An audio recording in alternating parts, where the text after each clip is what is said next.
I found the ultrasound in my garage while my daughter was inside planning her wedding. It said Baby Foster. That's her fiancé's last name, not mine. Let me back up. Because you need to understand how normal this day was supposed to be. How ordinary. My wife Jessica's entire family was coming over for dinner. Her parents, her sister, her aunt, and uncle. 45 people total. Emma, our daughter, was there early to help set up. She'd brought Brandon, her fiancé. They were getting married in 4 weeks.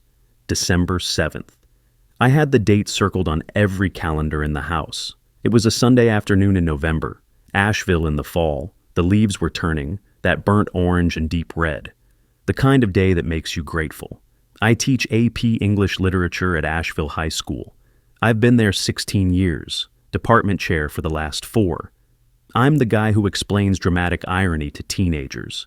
You know, when the audience knows something the character doesn't. When you're watching a horror movie and you're yelling at the screen because the girl doesn't know the killer's in the house. I'm good at spotting it in literature, in Shakespeare, in Greek tragedy. I'm terrible at spotting it in my own life. The dining room was getting crowded. We needed more chairs. Jessica said, "David, honey, can you grab the folding chairs from the garage? It's getting cold, so bring those winter blankets from the ottoman, too." She kissed my cheek. Her lips were warm. She smelled like the lavender perfume she always wore. Emma was laughing at something Brandon said. He had his arm around her waist. They looked happy. They looked perfect. I went to the garage, just for chairs, that's all. Just chairs and blankets because it was getting cold, and we needed people to be comfortable. That's what you do when family comes over. You make sure everyone has a place to sit. You make sure everyone's warm. The ottoman in the garage is one of those storage ones. Brown fabric, square, about 2 feet on each side. We keep winter stuff in there. Blankets, scarves, Emma's old icy skates. I lifted the lid, pulled out the quilts, the heavy blue one my mother made, the fleece throw from Costco. And then I saw it. At the bottom of the ottoman, under everything else. A leather-bound photo album, dark brown leather, the expensive kind, soft. The spine was worn, like someone had opened it many, many times. And embossed on the cover in gold letters, our story, J and B. J, Jessica, my wife. B, not me. My name is David. My hands were shaking when I opened it. The leather smelled new, like a new car. The pages made that crisp sound. You know the one, when plastic photo sleeves crinkle. The first picture was Jessica and Brandon kissing in a hotel room. My daughter's fiancé, my wife. Kissing. I flipped to the next page, another photo. Brandon's hand on Jessica's face. Tender, intimate, the kind of touch you don't fake. The next page, them in a restaurant. His arm around her head on his shoulder. Another page, another hotel room, different hotel. I could see the logo on the towels in the background. Hilton, 60 photos, maybe more. I stopped counting after page 12. That's when I saw the second thing, tucked into the back of the album, an ultrasound photo, black and white, thermal paper, the kind that curls at the edges, dated 3 weeks ago, and written across the bottom in Jessica's handwriting. I recognized those round letters, the way she dots her eyes with little circles.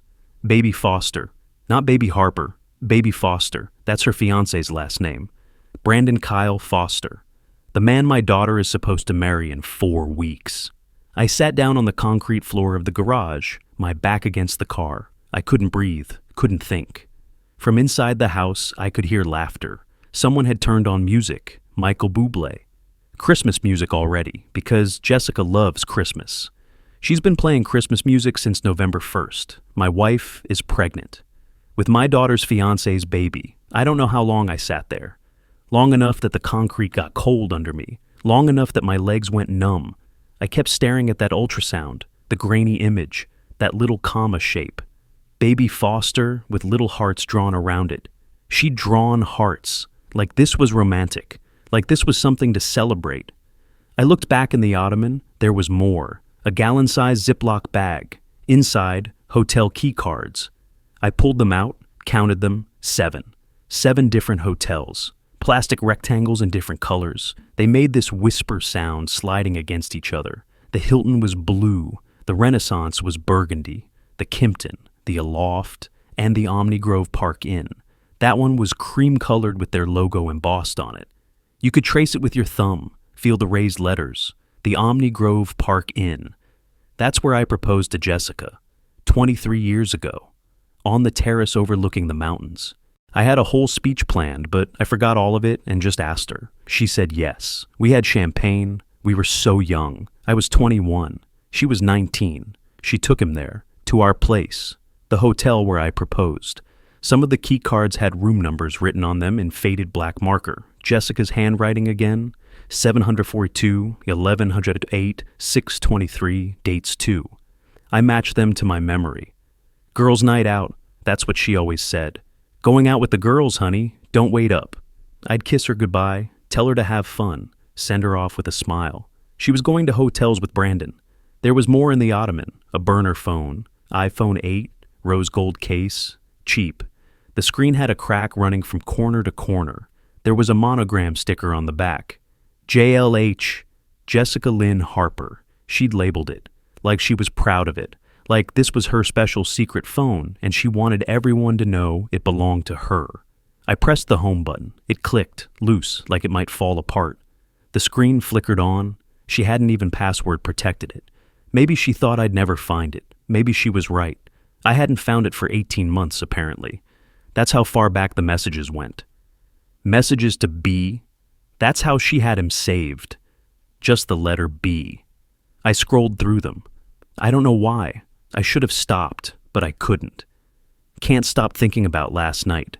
When can I see you again? Miss you already? He suspects nothing. He, that was me, David, the husband, the man who suspects nothing. There was another message, more recent, from 2 days ago. Voice memo attached. I pressed play, held the phone close to my ear. Brandon's voice. Can't wait to marry her and have you both. Have you both? Both? Emma and Jessica. My daughter and my wife. He wanted them both. I dropped the phone. It clattered against the concrete. The case cracked more. I didn't pick it up. There was a small notebook, floral pattern on the cover, roses and vines, the kind you'd buy at Target, pretty, feminine. When I opened it, the pages smelled like lavender, like Jessica. There was a silk ribbon bookmark, and it made a whisper sound when I pulled it. The first page, Dear Baby, a pregnancy journal. Jessica's handwriting filled every page, round, neat letters. Excited. You could hear the smile in how she wrote. Dear Baby, your father and I have been waiting for this moment for so long. We never thought it would happen like this, but love finds a way. Brandon and I are so excited to meet you. We're going to be such a good family. Brandon and I? Not David and I. Brandon. I flipped through, entry after entry. Today Brandon felt you kick for the first time. We picked out names. If you're a girl, maybe Lily. If you're a boy, maybe James. 4 more weeks until Emma's wedding. 4 more weeks until we can finally tell everyone. There was an entry from 3 days ago. D is so oblivious. He goes to work, teaches his classes, comes home and grades papers. He has no idea. He never has any idea. Brandon says I should feel bad, but I don't. D and I stopped being real years ago. We're just roommates. Brandon makes me feel alive. D. That's me. Not even David, just D. At the bottom of the ottoman, wrapped in a scarf, was a small velvet jewelry box. I opened it. 3 pieces inside. A diamond bracelet. Expensive. I could tell by the weight, by the way the stones caught the light. A gold locket, heart-shaped. I opened it. Engraved inside, B plus J, Dassan pearl earrings. I pulled out my phone, opened Facebook, went to Jessica's profile. She'd posted yesterday, a selfie, grateful for this beautiful life. She was wearing the locket right there, in public, where anyone could see, where Emma could see. There were more things, wedding vow notes, handwritten on a yellow legal pad in blue ink. Brandon's handwriting, I recognized it because I'd graded his papers 11 years ago when he was in my AP Lit class, my student. He was my student. Senior year, he sat in the 3rd row by the window. Quiet kid, good with words. Got a B+ in my class. The vow notes had crossed out lines, drafts, rewrites, and jokes, inside jokes, references, things only someone who knew Jessica intimately would understand. Remember the night at the Kimpton when we couldn't stop laughing? Remember when we almost got caught at the office? He was writing wedding vows to my daughter and filling them with inside jokes about my wife. There was a coffee stain on the corner of the page. The paper had that wave to it, where liquid had soaked in and dried. The ink smelled fresh. He'd written these recently. The last thing I found nearly broke me. A stack of cards, maybe 12 of them, handmade, heavy cardstock. Some were scented. One smelled like vanilla. Each had a quote written in blue gel pen. The ink was raised smooth when you ran your finger over it. Love quotes from literature. Shakespeare. Doubt thou the stars are fire. Doubt that the sun doth move. Doubt truth to be a liar, but never doubt I love. Browning. How do I love thee? Let me count the ways. John Donne. For love, all love of other sights controls. All addressed to my muse. These were from my curriculum, from my AP English Literature class, the unit on love and manipulation in classic literature. I'd taught these quotes. I'd explained how writers use beautiful language to manipulate emotion, how words can be weapons disguised as poetry. Anne Brandon, my former student, had taken my lessons and used them to seduce my wife. In literature, we call it dramatic irony. When the audience knows something, the character doesn't. When you're watching the story unfold and you can see the tragedy coming, but the protagonist is blind. I'd spent 20 years teaching dramatic irony, explaining it to teenagers, making them write essays about Othello and Hamlet and Romeo and Juliet. I was the character. I was the fool who didn't see it coming. And Brandon, he was the audience. He knew. He'd known the whole time. He'd learned how to manipulate using the very literature I'd taught him. I gave him the tools to destroy my family. From inside, someone called my name. David, you okay out there? We're waiting on those chairs. I stood up. My legs were shaking. I looked at the ottoman, at the evidence of an 18-month affair laid out in front of me. Photo album, ultrasound, hotel keys, burner phone, pregnancy journal, jewelry, wedding vows, literary quotes, everything documented, everything saved, like it was precious, like it was a love story worth preserving. Our story, J and B, not ours, not J and D, not the 22 years Jessica and I spent building a marriage, not the daughter we raised, not the house we bought, the dinners we shared, the life we made. Theirs, Jessica and Brandon's. I grabbed my phone. My hands were still shaking. I had to try 3 times to unlock it. I called Nathan, my younger brother. He's an attorney in Charlotte, 41 years old, never married, sharp as a knife. He answered on the second ring. Dave, what's up? Thought you had the big family dinner today. Nathan, my voice sounded strange, hollow. I need you to listen. Don't interrupt. Just listen. Okay, what's wrong? I told him. All of it. The photo album, the ultrasound labeled Baby Foster, the hotel keys, including the Omnigrove Park Inn, the burner phone with 18 months of messages, the pregnancy journal addressed to their baby, the jewelry he'd bought her, the wedding vow notes with inside jokes about my wife, the literary quote cards from my own curriculum. He was my student, Nathan, 11 years ago, senior year. I taught him how to analyze manipulation in literature, and he used it. He used everything I taught him to seduce Jessica. Nathan was quiet for a long moment. I could hear him breathing. Then, David, listen to me. You need to document everything. Take photos. Don't touch anything else. And you need to tell Emma, tonight, before she sees Jessica, before... I can't. My voice broke. She's in there right now. She's laughing. She's happy. She's planning her wedding. How do I walk in there and tell my daughter that her fiancé is having an affair with her mother, that her mother is pregnant with her fiancé's baby? How do I do that to her? You have to. David, if you wait, I know, but not tonight, not here, not with 45 people in the house, not with Jessica's entire family watching. I need time. I need to think. David, give me a few days, please. Just a few days to figure out how to do this without destroying Emma in front of everyone. Nathan sighed.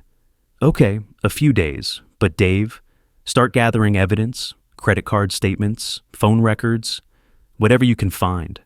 This is going to get ugly. You need to be prepared.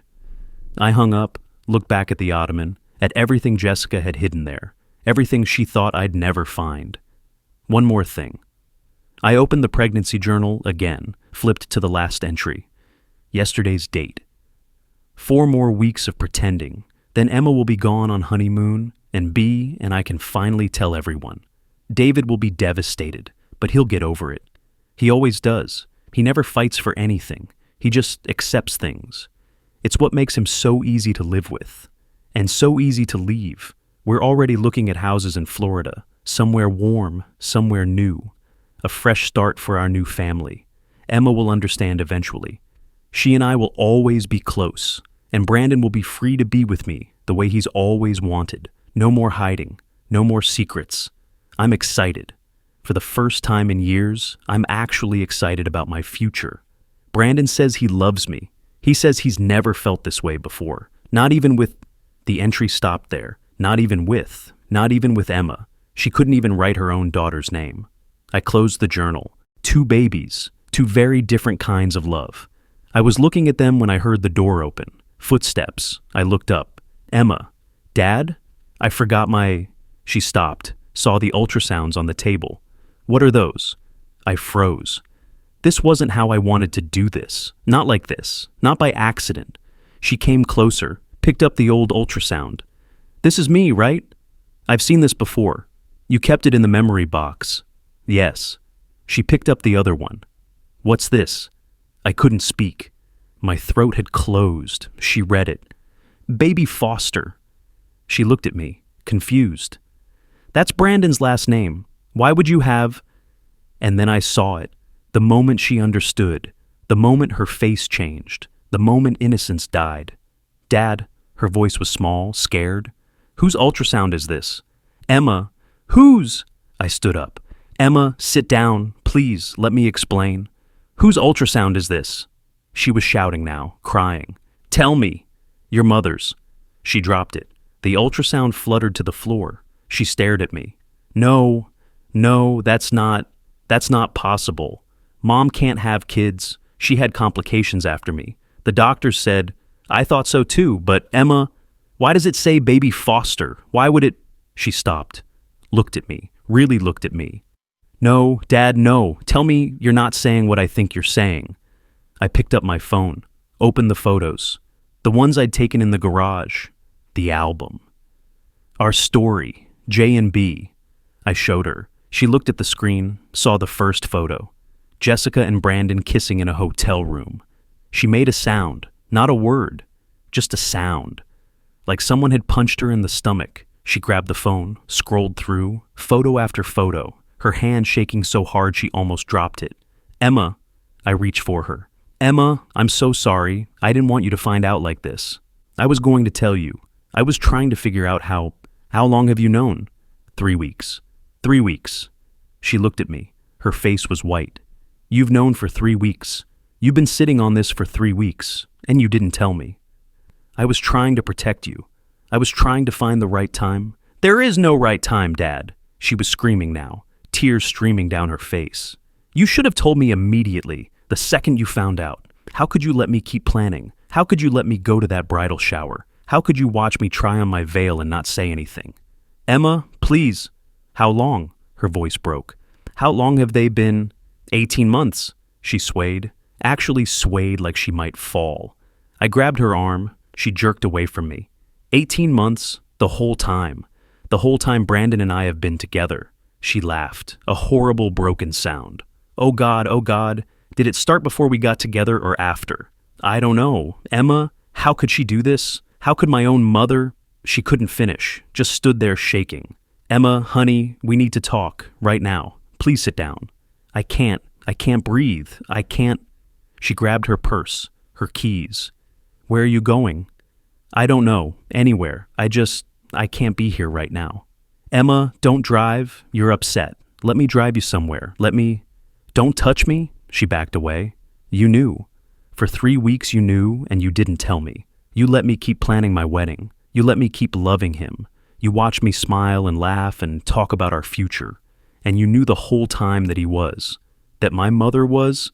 She ran out the door. I heard her car start. Heard her tires squeal as she pulled out of the driveway too fast. I stood in my kitchen.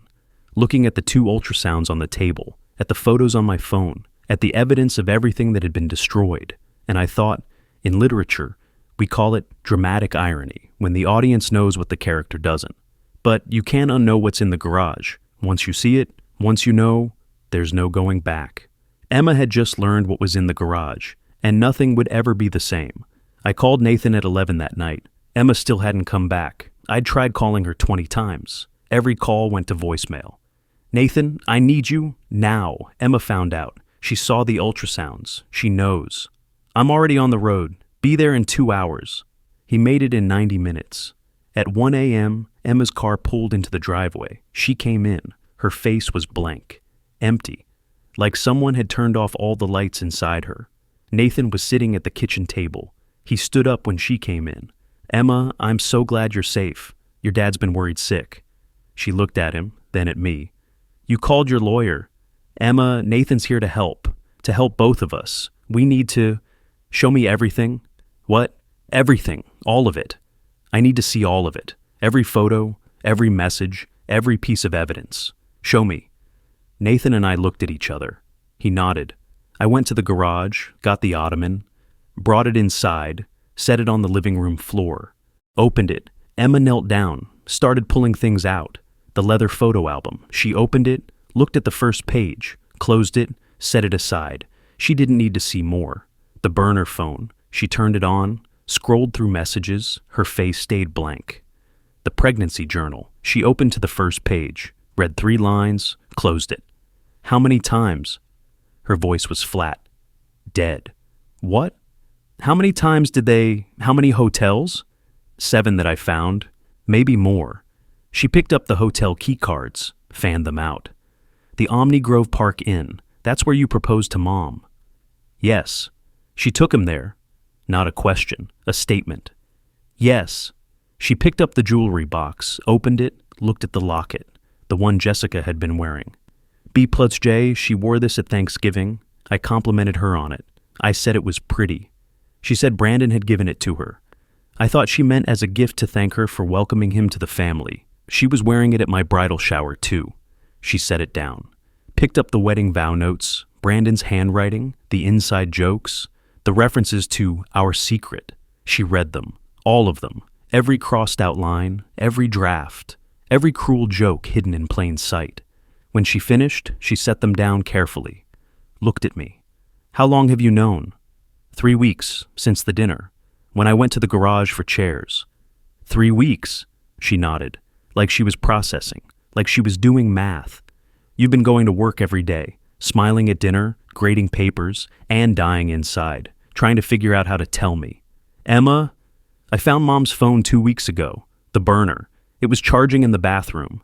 I saw a message, just the preview. Can't wait to marry her and have you both." I didn't understand it. I asked Mom about it. She said it was a message from her sister about a friend's wedding, that she was excited for me and for the friend. I believed her. My heart broke. "Emma, I'm so sorry. If I'd known you knew something was wrong, I didn't know what I knew. Something felt off. But I trusted them. Both of them. I trusted my mother. I trusted my fiancé. I trusted that the people who loved me wouldn't destroy me." She laughed. That horrible broken sound. "Guess I was wrong." Nathan cleared his throat. "Emma, I know this is overwhelming, but we need to make some decisions. Legal decisions.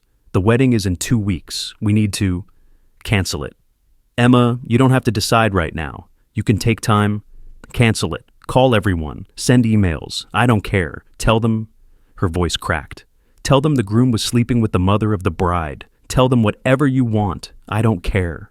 She stood up, swayed. I grabbed her arm. This time, she didn't pull away. She let me steady her. "I think I'm going to be sick." Nathan grabbed a trash can, got it to her just in time. She vomited, twice, then just dry heaves. When she was done, she sat on the floor, shaking. I sat down next to her, pulled her into my arms, and she finally broke. Really broke. She sobbed, the kind of crying that sounds like it's tearing you apart from the inside, the kind that makes you wonder if you'll ever stop. I held her, didn't say anything. What could I say? What words exist for this? "Dad, Her voice was so small, like she was 5 years old again. "I'm here. Did she ever love me? Or was I just something she had to tolerate to get to him?" "She loves you, Emma, in her own broken way. But sweetheart, the way she loves you isn't healthy. It isn't real, and it isn't your fault. None of this is your fault. I brought him home. I introduced them. I made them meet. Emma, no, this isn't on you. This is on them. They're the adults. They made the choices. You did nothing wrong." She pulled back, looked at me. Her face was swollen, red, destroyed. How do I ever trust anyone again? If my own mother can do this, if the man I thought I'd spend my life with can do this, how do I trust anyone? You start by trusting me. I know I should have told you sooner. I know I failed you by waiting. But Emma, I have never lied to you. Not once in your 22 years. And I'm not starting now. I will always tell you the truth, even when it hurts, even when it destroys us. You can trust me. She nodded, put her head on my shoulder, and we sat there, on the living room floor, surrounded by evidence of betrayal, and we just existed together in the wreckage. Nathan quietly took photos of everything, documented it all. He worked in silence while I held my daughter. At some point, Emma whispered, "I need to go to bed." "Okay, baby, come on." I helped her up, walked her to her old bedroom, the one she'd had growing up. She climbed into bed fully clothed, curled into a ball. I lay down next to her, like I used to when she was little, when she had nightmares, when she was scared of the dark. "Dad, I'm here." And she sobbed again, for hours. I held her the whole time, didn't let go. Put everything back in the ottoman exactly as I'd found it, pulled the winter blankets on top, closed the lid. I grabbed the folding chairs, 4 of them, metal, cold against my hands. I walked back into the house. Emma was setting the table. She looked up and smiled. My daughter, 22 years old, beautiful, smart, just graduated from UNC with a degree in business marketing. She had her whole life ahead of her, and in 4 weeks, she was going to marry a man who'd been sleeping with her mother for 18 months, a man who'd gotten her mother pregnant, a man who was planning to walk her down an aisle while wearing a wedding ring and making inside jokes about her mother in his vows. "There you are. Did you get lost out there?" She laughed. Mom was about to send a search party. Brandon came up behind her, put his arm around her waist, kissed the top of her head. He looked at me over Emma's shoulder, smiled. He knew I suspected nothing. I smiled back. Set down the chairs. Jessica came over. "You okay, honey? You look pale." "I'm fine. Just cold out there." I handed her the blankets. "Got these too." She kissed my cheek again. "Thanks, babe. You're the best." And I stood there, in my own house, with my wife who was carrying another man's child, with my daughter who was about to marry that man, with 45 family members who had no idea that everything was a lie. I sat at the head of the table for dinner, said grace, thanked God for family, for love, for blessings. Brandon was sitting next to Emma. Jessica was next to me. Under the table, I could see Jessica's hand reach over, could see her touch Brandon's knee, just for a second, a quick squeeze, a secret. Margaret, Jessica's mother, was telling a story about when Jessica was little. Robert, Jessica's father, was quiet as always, just watching. I caught his eye once. He looked at me like he was trying to tell me something, but then Jessica laughed at something Brandon said, and the moment passed. After dinner, everyone left. Emma and Brandon stayed to help clean up. Jessica did the dishes. I wrapped leftovers. Normal. Everything looked so normal. When they finally left, Emma kissing my cheek. "Love you, Dad." Brandon shaking my hand. "Thanks for having us, David." I went to our bedroom. Jessica was already in bed, scrolling through Instagram. "That was nice," she said. "Your mom's stuffing was perfect this year." I stood in the doorway, looked at my wife, the woman I'd been married to for 22 years, the mother of my child. She was wearing the locket, B+J, right there around her neck, in our bed. "Jessica, we need to talk." She looked up. Something in my voice must have changed. Her eyes widened, just a little. "About what?" I pulled out my phone, showed her the photos I'd taken in the garage, the photo album, the ultrasound. She went white, completely white. "David, I can explain. Baby Foster," I said. "That's his last name, not mine." Jessica got out of bed, slowly, like she was moving through water. She stared at the photos on my phone, the photo album, the ultrasound with Baby Foster written across it. "It's not what you think." I actually laughed. Couldn't help it, a short, bitter sound. "It's not what I think. Jessica, there are 60 photos of you and Brandon, hotel key cards from 7 different hotels, a pregnancy journal addressed to our baby with his name in every entry. What exactly do you think I think this is? David, please, let me explain. Is it his?" She froze. "What? The baby. Is it Brandon's?"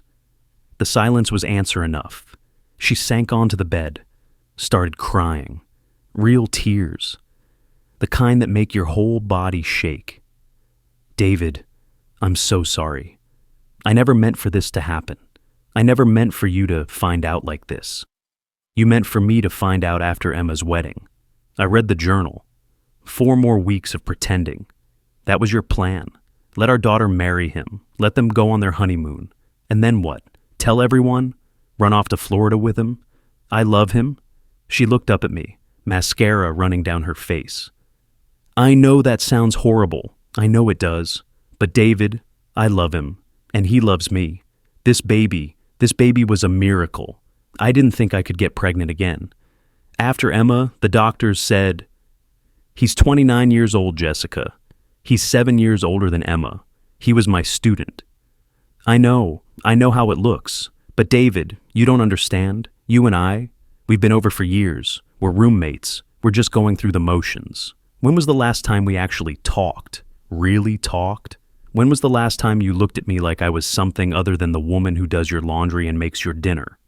So, this is my fault? No, I'm not saying that. I'm just saying we weren't happy. You weren't happy either, David. Don't pretend you were." I sat down in the chair across from the bed. My legs wouldn't hold me anymore. "How long?" 18 months. "How did it start?" She wiped her eyes. "Emma's company party, last June. She brought Brandon to that summer barbecue we hosted, remember? The one where I made those ribs everyone loved. He helped me in the kitchen. We started talking. He was funny, smart. He made me laugh. And he looked at me like I was visible, like I mattered. So you slept with him?" "Not right away. We were friends first. We'd text, just casual stuff. He'd ask my advice about work, about Emma, about life. And then one night, Emma was working late. He called me, said he needed someone to talk to. I met him for coffee. We talked for 3 hours. And when we were leaving, he kissed me. And you kissed him back." "Yes." She was crying again. "Yes." And it felt like waking up.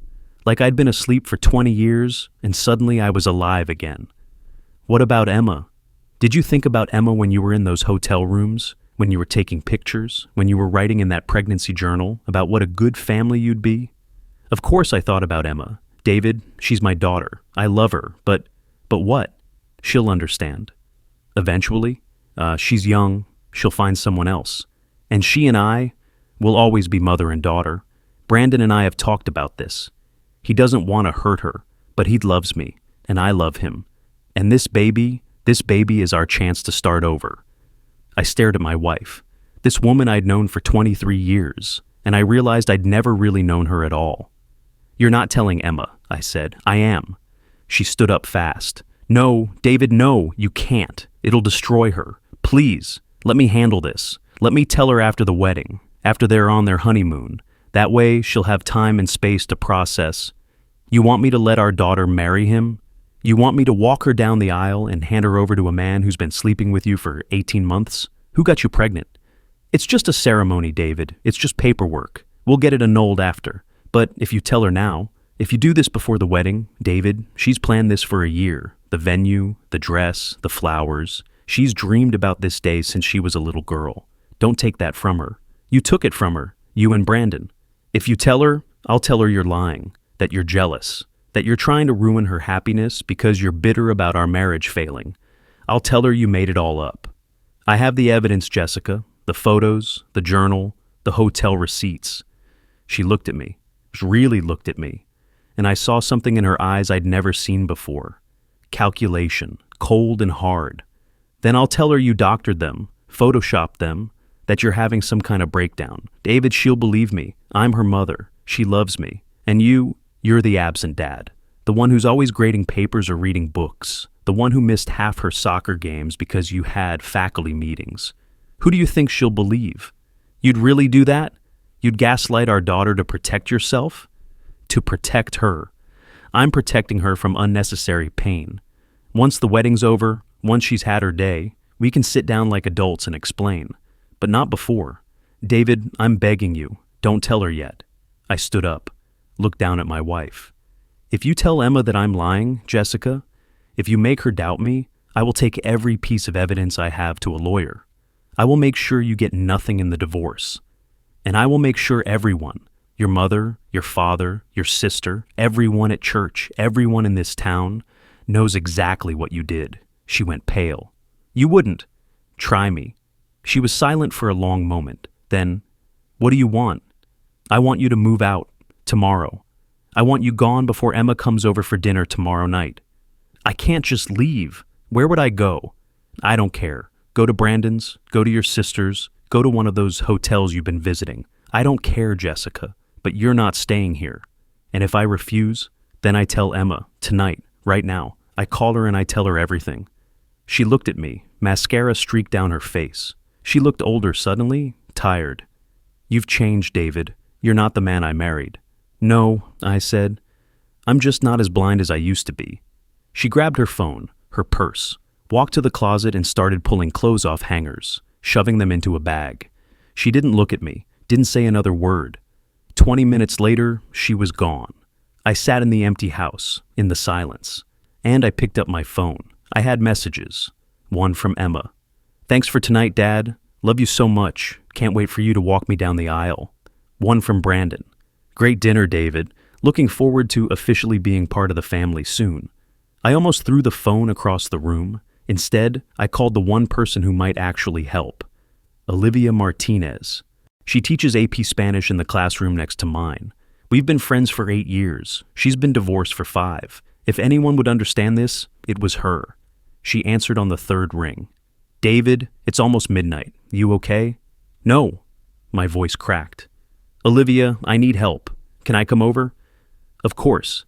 Yeah, come now. I'll put coffee on.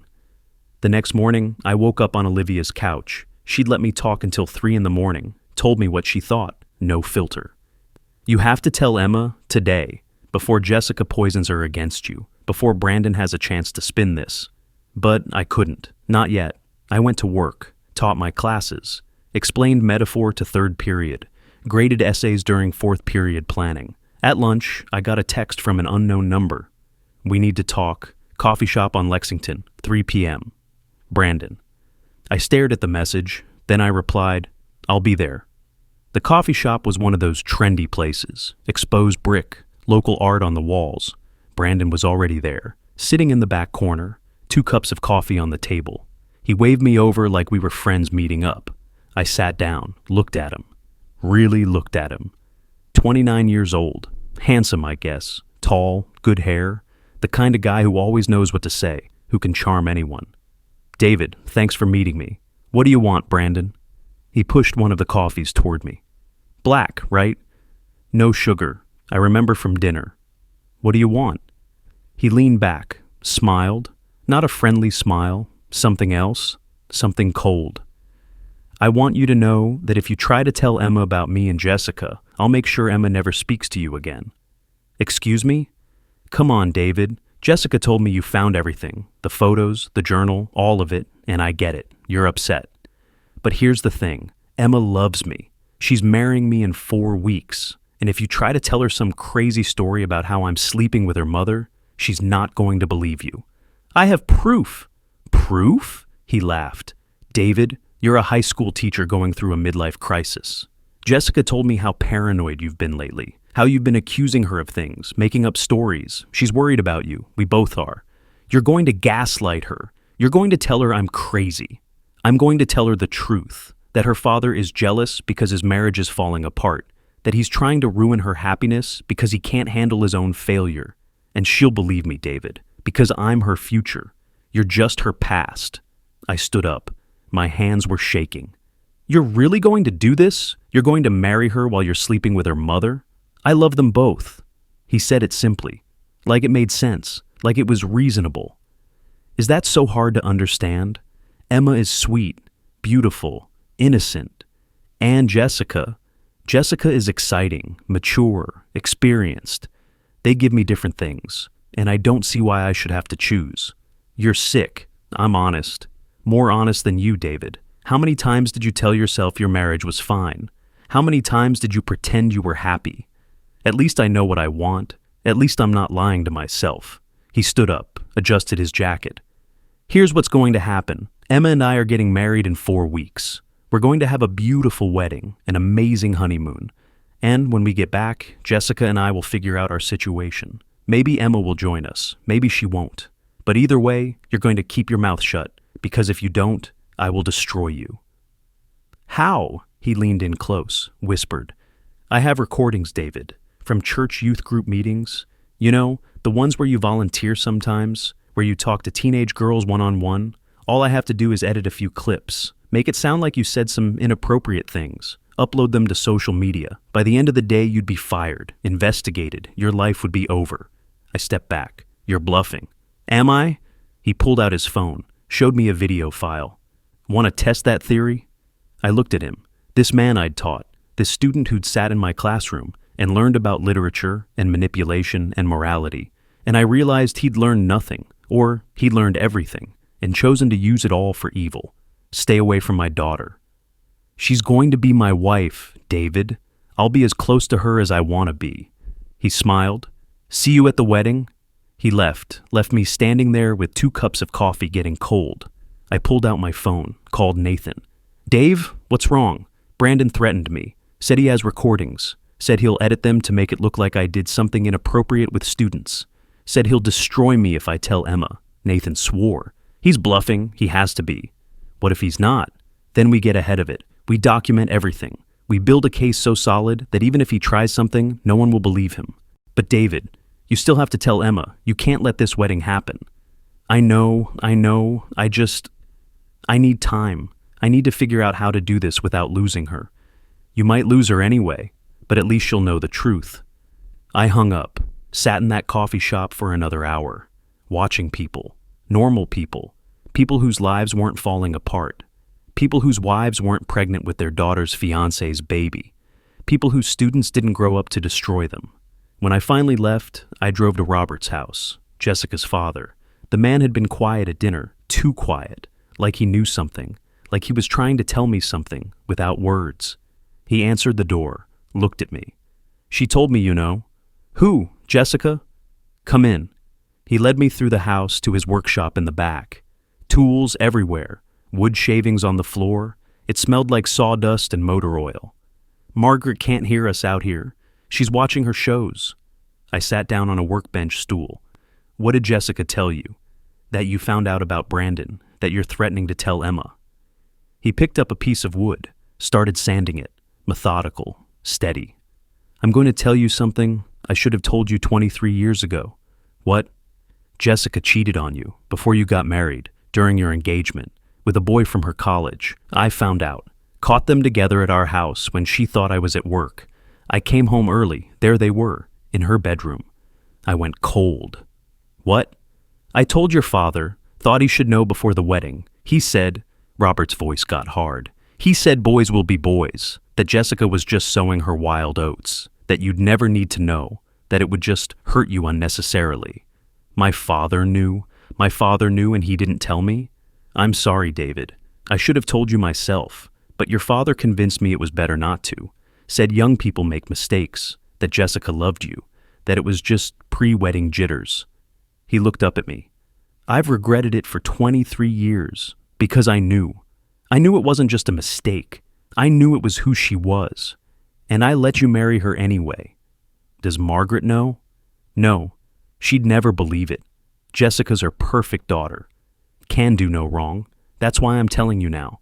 Margaret will side with Jessica, no matter what. Even if you show her proof, even if you show her that ultrasound, she'll find a way to blame you. What do? You tell Emma, today, right now, before Jessica gets to her first, before Brandon spins some story. You go to your daughter and you tell her the truth, and you pray she believes you. He set down the sandpaper, looked me in the eye. I should have fought for you back then, David. I didn't. But I'm fighting for you now. I believe you. I'm on your side. And I'll testify to whatever you need. Emma deserves to know who she's marrying. She deserves better than what Jessica got away with. I left Robert's workshop with a new weight on my chest. 23 years. This had been going on for 23 years. Jessica had always been like this, and I'd been too blind to see it. Thanksgiving came 3 days later. I didn't want to go, didn't want to sit across from Jessica and Brandon and pretend everything was fine. But Emma had planned the whole thing. She'd rented a room at a local restaurant, 45 people, both families. Jessica's mother had insisted. You still have to be civil, David, Nathan had told me on the phone that morning. For Emma's sake. You tell her after Thanksgiving, after she's had her holiday. But you tell her this week. You hear me? I heard him. But sitting at that table, watching Jessica laugh, watching Brandon put his arm around Emma, watching everyone celebrate, I wanted to scream. Jessica was sitting 2 seats down from me. She was wearing the locket, B+J, right there around her neck for everyone to see. She caught me looking, smiled. A small, cold smile, like she'd won. Brandon stood up to give a toast, tapped his glass with a knife. Everyone got quiet. I just want to say how grateful I am for this family, for Emma, for... He paused, looked directly at Jessica. For the amazing woman who brought us together, who taught me what real love looks like. He was talking about Jessica, not about me, not about anything normal. He was looking at Jessica, and she was looking back. Emma squeezed his hand, smiled up at him.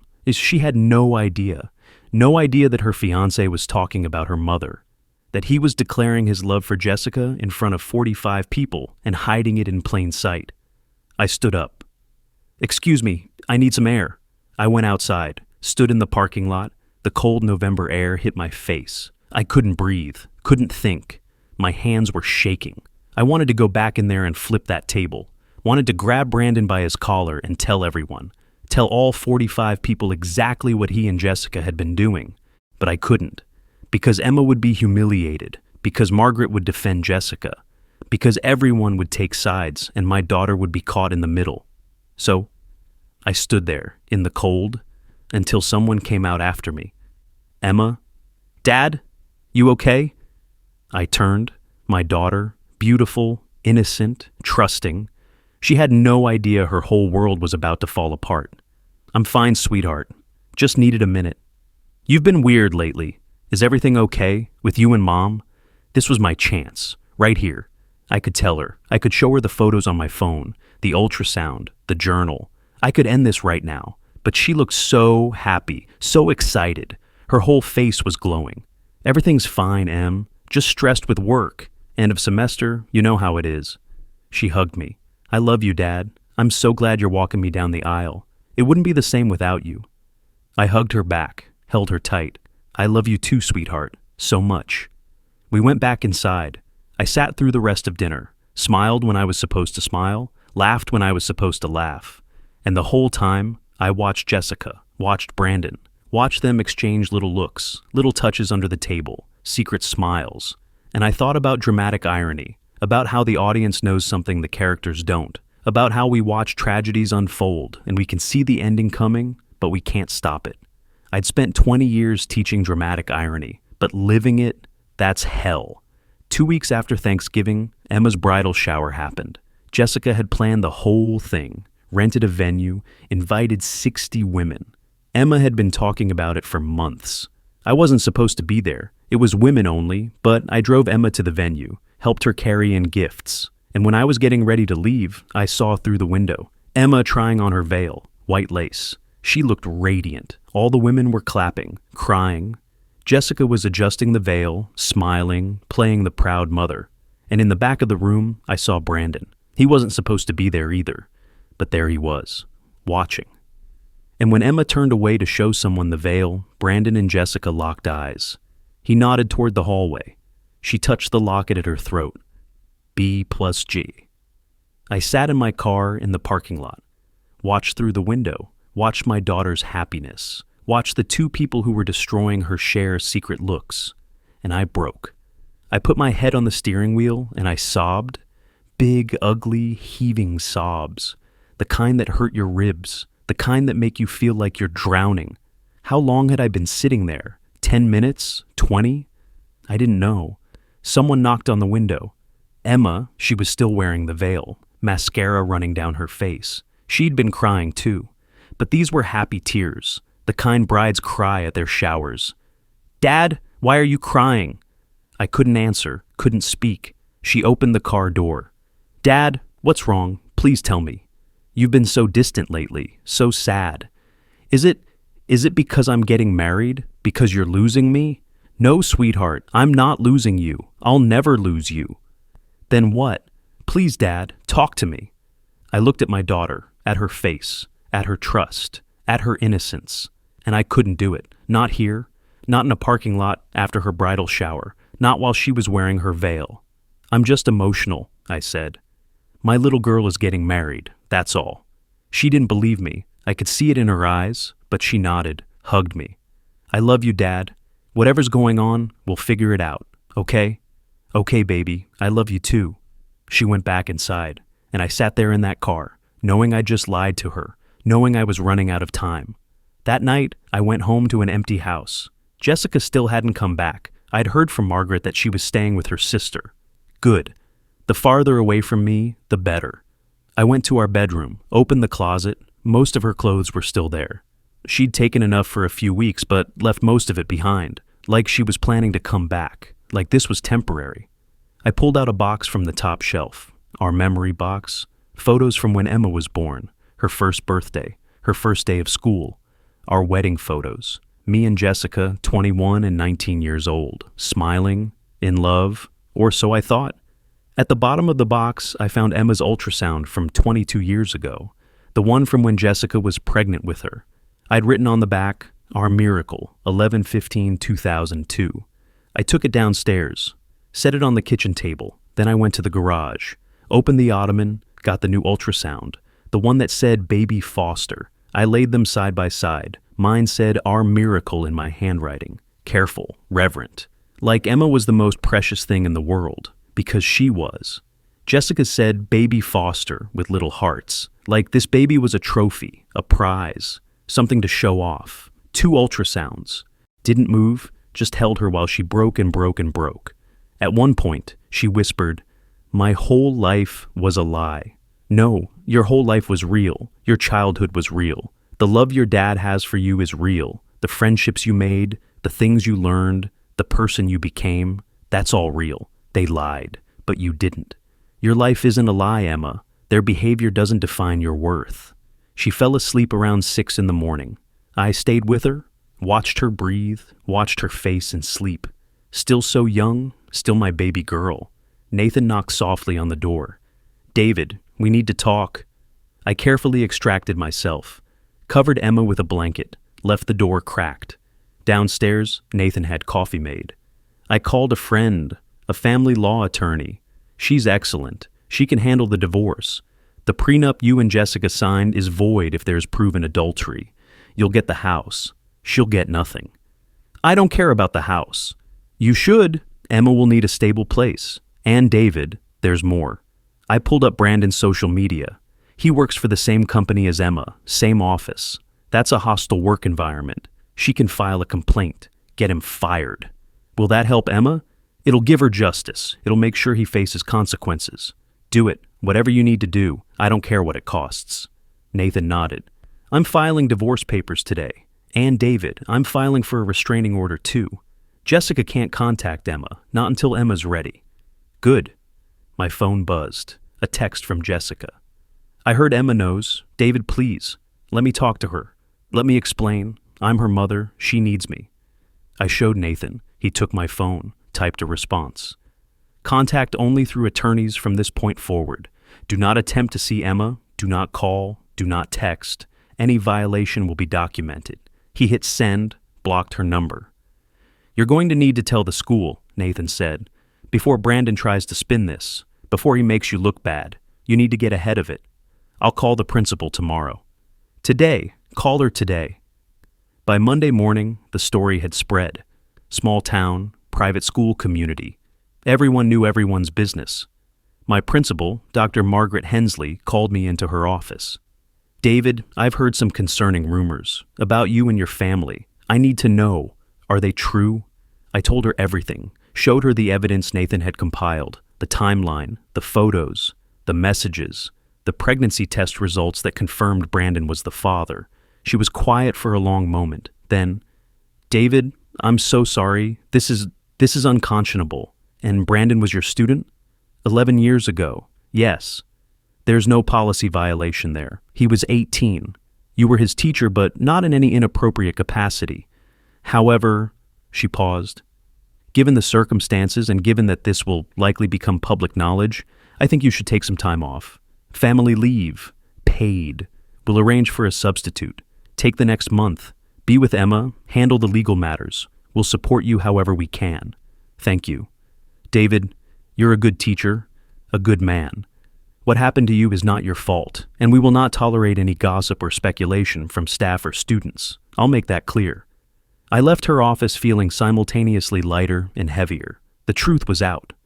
But that meant Emma would face it too, at her work, in her social circles. Everyone would know her fiancé had been sleeping with her mother. Everyone would know her mother was pregnant with her fiancé's baby. I drove to Emma's company, asked for HR, told them the situation, showed them the evidence. Within 2 hours, Brandon was fired. Security escorted him out. Emma wasn't there to see it. She'd called in sick, hadn't left the house in 3 days. When I got home, she was on the couch, still in pajamas, staring at nothing. Brandon was fired today. She nodded, didn't react otherwise. Emma, talk to me. What do you want me to say? Anything, something. I need to know you're going to be okay. I'm not okay, Dad. I don't know if I'll ever be okay. The man I loved, the man I thought I knew, he was sleeping with my mother for 18 months while he was with me, while he was proposing to me, while he was planning our wedding. And my mother, her voice broke. My mother was so excited about my wedding. She helped me pick my dress. She addressed the invitations. She threw me a bridal shower. And the whole time she was carrying his baby. How do I come back from that? How do I ever trust my own judgment again? You learn, slowly, with help. Emma, I think you should talk to someone, a therapist, someone who specializes in trauma and betrayal. I don't want to talk to a stranger about how my mother and my fiancé. She couldn't finish, just shook her head. Okay, not yet, but soon. Promise me you'll consider it. Fine, I'll consider it. My phone rang. Margaret, Jessica's mother. I let it go to voicemail. She left a message. I played it on speaker so Emma could hear. David, this is ridiculous. Jessica told me what's happening, how you're trying to turn Emma against her, how you're making up these horrible stories because you're bitter about the divorce. Emma, if you can hear this, your father is lying. Your mother would never do what he's claiming. Call me. Let's talk about this like adults. Don't let your father's midlife crisis destroy this family. Emma's face went hard. Call her back. Emma, call her back. Now. Put her on speaker. I called. Margaret answered immediately. David, thank God. Is Emma there? I'm here, Grandma. Emma's voice was cold, flat. And Dad's not lying. I've seen the evidence, all of it. The photos, the hotel receipts, the pregnancy test, the journal where Mom writes about how excited she is to start a new family with Brandon, the ultrasound labeled baby Foster. I've seen everything. Emma, sweetheart, those can be faked, photoshopped. Your father is trying to... Stop. Just stop. I know what I saw. And Grandma, Mom wore Brandon's locket to my bridal shower, the one engraved with their initials. She wore it right in front of me. She wore it at Thanksgiving. I complimented her on it. So, unless Dad photoshopped real life, Mom did this. She made these choices. And you defending her, you taking her side without even listening to me, that tells me everything I need to know. Emma, I'm done. Don't call me. Don't text me. I don't want to hear from you or Mom until you're ready to acknowledge the truth. And maybe not even then.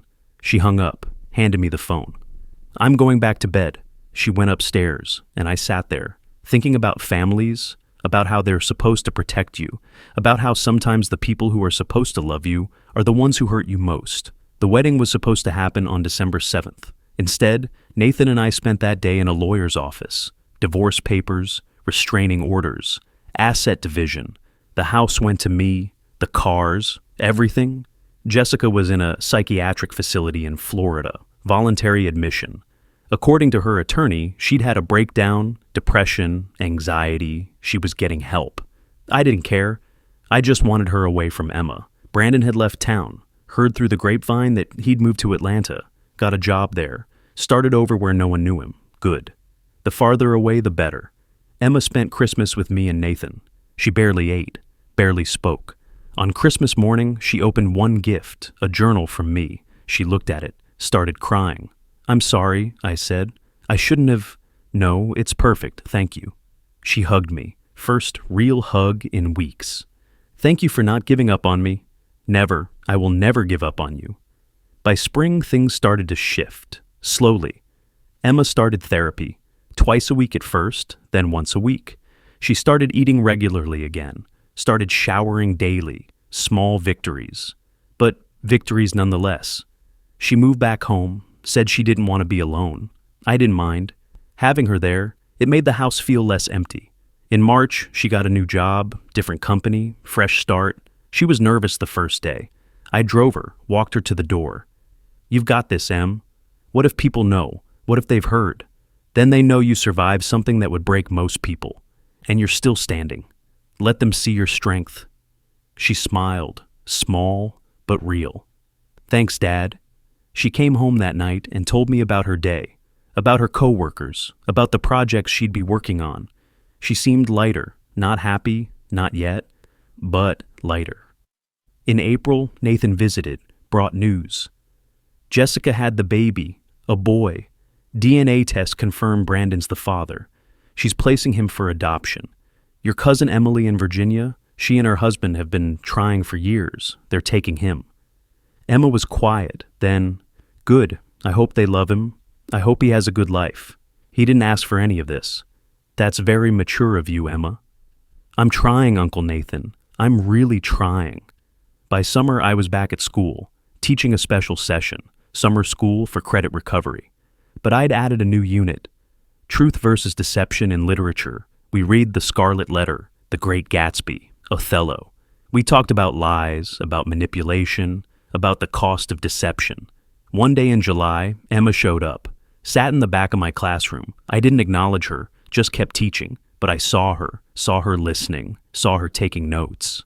After class, she waited while students filed out. "That was good, Dad. The stuff about Othello, about how Iago manipulates through trust, through relationship." "Thanks. You doing okay?" "Yeah. Actually, there's something I want to tell you. I signed up for a creative writing class. Starts next month. I think I want to write about this. What happened? Not to publish, just to process. My therapist thinks it might help. And I think that's wonderful, Em. And if you ever want someone to read it, I'm here. I know, Dad. I know you're here. You've always been here. Even when I pushed you away. Even when I was angry at you for not telling me sooner. You were here. Always will be." She smiled. "I'm starting to believe that." 8 months after everything fell apart, I was sitting on the back porch. August evening. The heat was finally breaking. Emma came out, handed me a coffee, sat down next to me. The ottoman was there, between us, empty now. I'd cleaned it out, thrown away the blankets that had hidden the evidence. But I'd kept the ottoman, as a reminder, as a symbol. Emma looked at it. "That thing changed everything?" "Yeah, it did. Sometimes I wish you'd never gone to the garage that day, that you'd never found it, that I could have just married him and been happy and never known." "Would that have been better?" She thought about it. "No, I'd rather know the truth and be broken than live in a beautiful lie. At least now I can heal." "If I'd married him, if I'd found out later," she shuddered. "No, you saved me, Dad. By going to the garage, by finding that album, by telling me the truth, even though it destroyed me, you saved my life. You're giving me too much credit. No, I'm not. You could have kept quiet, let me marry him, avoided the pain, but you didn't. You chose truth, even though it cost you, even though you knew I'd be devastated. You chose to protect me over protecting yourself. That's love, Dad. That's what real love looks like." I put my arm around her. She leaned her head on my shoulder. We sat there, watching the sunset, the sky turning orange and pink and purple. the air smelling like honeysuckle and cut grass. "You know what's funny?" Emma said. "You taught me about dramatic irony, remember? When I was in high school. You explained it, when the audience knows something the character doesn't." "Yeah, I remember. You were living it, that whole time. You were the character who didn't know. And Mom and Brandon, they were the audience. They knew. They watched you, and they enjoyed it." "Yeah, they did. But here's the thing, Dad. You taught me that in dramatic irony, the moment of recognition changes everything. When the character finally sees the truth, that's called anagnorisis, the recognition, the revelation. And it's always painful, but it's freedom. The character can finally act, can finally change the story." I looked at my daughter, this brilliant, strong, wounded young woman. "You've been reading your old AP Lit notes." "Maybe a little," she smiled. "I'm just saying, you going to that garage, finding the truth, that was your anagnorisis, and it hurt like hell, but it freed us, both of us. When did you get so wise?" "I had a good teacher." She squeezed my hand. "Thanks for going to the garage, Dad. Thanks for not looking away. Thanks for loving me enough to tell me the truth. You saved my life." I looked at her, at my daughter, scarred, healing, stronger than she knew. In literature, we call it dramatic irony, when the audience knows what the character doesn't. I paused, smiled. "But in real life, it's just love," she smiled back, real and warm and genuine. "Yeah, it's just love." We sat there as the sun went down, the empty ottoman between us. Nothing left to hide, nothing left to fear. Just a father and daughter who'd survived the worst and come out the other side. And for the first time in months, I felt something close to peace. The sky turned dark. Stars came out. Emma didn't move, neither did I. "Dad?" "Yeah, Em?" "You can't unknow what's in the garage." I smiled. She'd been listening to everything I'd said, to all the lessons, all the stories. "No, you can't. Once you know, everything changes. But maybe that's okay. Maybe knowing, even when it destroys you, maybe that's better than living in the dark." "Maybe it is." She stood up, stretched. "I'm going to bed. Big day tomorrow, first day at my writing class." "Proud of you, kiddo." "Love you, Dad." "Love you too, Emma. So much." She went inside. I stayed on the porch a while longer, looking at that empty ottoman, thinking about everything it had held, everything it had revealed, everything it had destroyed, everything it had, in a strange way, saved. You can't unknow what's in the garage, but knowing, living in the truth, no matter how painful, that's the only way forward. That's the only way home. If you've built your own chosen family, the people who showed up when your world fell apart, who held you while you broke, who loved you through the worst, tell me about them in the comments. I want to hear those stories, because that's what gets us through. Not blood, not obligation, but the people who choose to stay. And if this story moved you, if you stayed for all this time, subscribe. I tell stories about the hardest choices people face, about truth, about love that costs everything, about survival. I'll see you in the next one. I went inside, locked the door, turned off the lights, went upstairs to my bedroom, the one I'd shared with Jessica for 22 years. It felt different now, lighter somehow, like a weight had been lifted. I looked at the empty side of the bed, the space where she used to sleep, and I didn't feel sad, didn't feel angry, just felt free. Tomorrow, Emma would start her writing class. I'd start planning fall semester curriculum. Life would continue, not the same, never the same, but maybe better, more honest, more real. I thought about Robert, about how he'd told me the truth, about Jessica's pattern, about his regret for staying silent 23 years ago. "I should have fought for you back then," he'd said, "but I'm fighting for you now." He calls once a week, checks on Emma and me. He'd left Margaret, moved into a small apartment downtown, said he was done enabling, done pretending. We have coffee sometimes, talk about life, about choices, about starting over. I thought about Olivia, about how she'd let me cry on her couch at 3 a.m, about how she'd told me the truth when I needed to hear it, about how she'd showed up. We have dinner once a month now, just friends, but real friends. The kind who know your worst and stay anyway.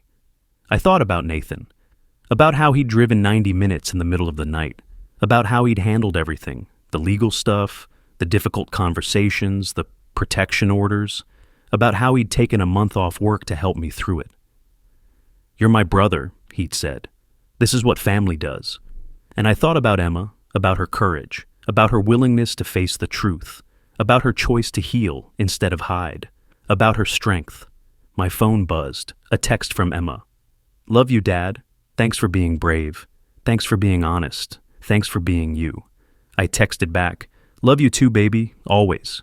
I lay down in bed, closed my eyes, and for the first time in months, I slept through the night. No nightmares, no waking up in cold sweat, just sleep, deep and dreamless and peaceful. Because the truth, even when it destroys everything, even when it costs you everything, the truth sets you free. And freedom, I've learned, is worth the price.